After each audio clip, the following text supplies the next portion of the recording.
For today's video mga V, tutulong tayo maglinis ng classroom. At natagalan nga kami matapos mga V kasi nga apat nga kami. Kasi hindi nga nakapunta yung iba namin mga klase. May baka busy lang naman din sila sa kanilang mga bahay. O kaya may ginagawang mga importanteng bagay. 11:20 nga kami nagsimulang maglinis. At 3:50 na kami natapos. Parang ako lang talaga yung mabagal dyan except sa mga kasama ko.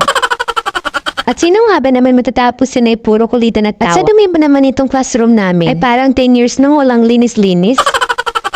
Fast forward, kumain na nga kami mga V. At sa malas nga naman, di kami nakapagbaon. Hindi na nga talaga may benta si ma'am ng pastil. So dahil nga wala kaming baon, pastin na lang yung lunchtime namin. Nakakapagod din kaya maglinis na walang laman yung Habang nga kumakain kami, naawa kami sa mga tumatakbo. Paano ba naman kasi nakakapagod yung mga ginagawa nila? Habang nga kumakain kami mga V, nagchichismisan muna. At dahil nga sa kagutuman, naubos namin lahat ng pastil. At dahil nga sa aking pagmamadali kanina, ba hindi ako nakadala ng tubig. At buti na nga lang talaga ay nakabili ako ng juice. At nung maibsan ng uhaw. Fast forward, tapos na nga kami maglinis mga V. At pauwi na nga sana kami mga V. Nung nakakita nga ng mangga itong mga kasama ko. At syempre, bibili yan sila. At pagkatapos yan lang bumili na pasama ko dito sa bilihan ng mga school supply. It will!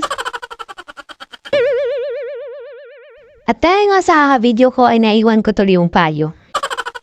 Fast forward ay may pasok nga kami ngayon mga V. At syempre, bawal tayong umabsent kasi marami na tayong absent. Charot! Fast forward ay recess time na nga dito sa campus mga V. Kaya nga lang naman ako nag-aaral ay dahil nga sa recess. Huy!